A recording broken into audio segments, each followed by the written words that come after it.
The CEO is, as the head of the organization, if they're committed to it, then that makes it everybody else's priority, right? So whatever the boss says that this is where we're going, then that's what I guess the Army says whatever they focus on is what we'll do. So when we talk about diversity, equity, inclusion, it's important to have the CEO engaged and actively participating in it. But I also wonder sometimes it's also important for other people within the organization to have a good understanding and also to champion that. We talk about a 20-60-20 rule.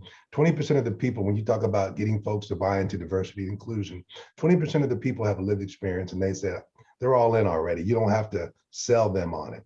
Then you have 60% of the other folks who are, we can go either way, just tell us what we want to do. We want to be, compliant, or we want to be engaged and involved. And then you have 20% that just like, I'm going down, kicking and screaming. There's no way you're going to pull me on this bus. So I would encourage organizations to focus on the 60%, because that's where you get your biggest return on investment. Now, in terms of HR, diversity, equity, inclusion is not an HR function, right? It doesn't, again, they're partners in this process.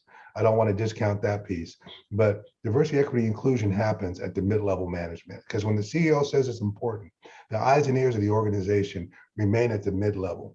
So it's those mid-level managers that have to be, one, hold people accountable, set the standards, right, and reinforce the intent.